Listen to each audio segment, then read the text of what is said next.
like continuation from the last video as well is feminine energies. You need to learn to protect your mind. Ensure that your mind is always aligned with your heart, because your heart is where your power is, right? So people will try to attack your mind to distort your heart, to protect your mind. Also, they will always try, yes, they also try to mess with your connections, with your relationships, right? Because when when they can't get to you directly, that's your heart is too powerful, too strong, the love that you embody is too much for them to distort. They will go after the people and things you love, to mess with your connections, to break you emotionally. Your emotionality is your strength, your vulnerability is your power. Your unconditional love is where your power lies. So they will set you up to disempower you, right? So these are the things you take note of as a feminine, to protect yourself more. Then as for masculines, they'll typically try to attack your mind, because your mind is where your power is. And if your mind is too strong, when that fails, they will go after your heart. A lot of masculines don't really have strong hearts. They don't have a strong hold on emotional regulation, or even comprehend what it really means, right? They understand it on just a surface level. So they will then go after your heart, and they'll go after your heart in a way that they will bring to you, or they will mirror your heart's worst desires, the things you crave.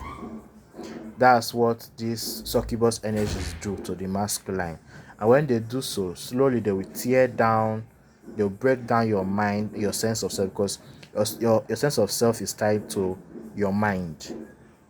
So you see how that plays out. Now, this is an extension from the incubus succubus series indirectly now.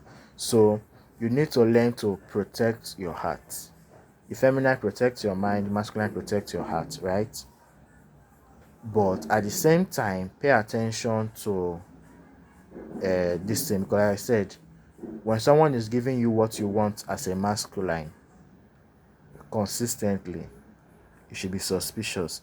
When I hear people say, like, when things are so good or too good to be true, and I see some people have an adverse reaction to it, it used to make me wonder. But now that I comprehend the masculine energies, masculines reacting that way is appropriate, because they need to be suspicious of it to actually now sit down and pay attention if this is actually coming from a genuine place or from something messed up. But for feminine energies, getting what we want is our natural state of being. So it's a no-brainer to us, right? However, getting weird, evil thoughts in our mind is how they typically attack the feminine. As I said, the feminine needs to protect the mind, ensure that, of course, all those negative thoughts, feelings, emotions that feminine energies get or struggle with are not theirs. It's a form of spiritual attack against the feminine. So the feminine needs to protect her mind. And anybody that is trying to mess with you mentally is an enemy. So, yes. So pay attention as a feminine. Pay attention to people who are constantly trying to undermine you, gaslight you, uh, weaponize truths against you, or trying to attack your authentic self-expression or your essence, or make you doubt yourself. Like, you know what I mean?